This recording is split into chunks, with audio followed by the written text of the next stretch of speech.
সংখ্যালঘু বলে একটি শব্দ উচ্চারণ করা হয়। এদেশের সংখ্যালঘু বলতে কোনো শব্দ নেই। এদেশে সবাই আমরা মানুষ, আমাদের মানবিক মূল্যবোধ নিয়ে আমরা এদেশে বসবাস করতে চাই।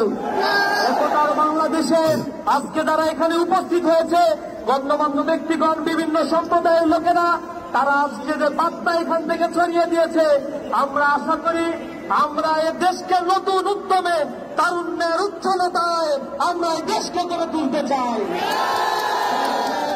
আমরা বলতে চাই, বাংলাদেশকে যদি কারো ষড়যন্ত্র করার ছাপ জাগে, আমার যদি কারো ভয় করে এই বাংলাদেশকে ফেসিবাদের দোষরে আমরা এই রাষ্ট্রটায় সাধারণ ছাত্র জনতা তাদেরকে এই বাংলাদেশে এক মুহূর্তে থাকতে দেবে না।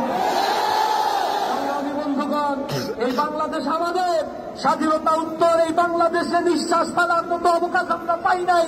আমাদেরকে নানা ধরনের ত্যাগ দিয়ে এদেশের মানুষের বাক স্বাধীনতা, সাংবিধানিক মানবিক মূল্যবোধকে কমিয়ে দেওয়ার জন্য চেষ্টা করা হয়েছে।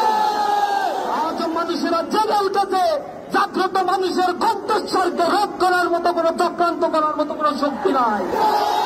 আমি সর্বোপরি বলতে চাই, আমাদের ঘরে আলোর অভাব কবু নাহি হবে আর, আকাশ আলোক বাঁধি আমি দূর করিবে অন্ধকার, শেষে শ্যামলাই মাটি মার অঙ্গ পুষ্ট করে আমি বেহটুটু স্বাস্থ্য সবল দেহ মন ঘরে ঘরে।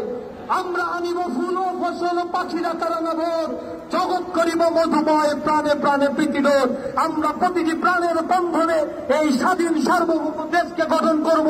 আমরা অতন্ত্রী প্রহরী হয়ে বাংলাদেশের প্রতি ইঞ্চি মাটিকে আমরা রক্ষা করবো ইনশাআল্লাহ।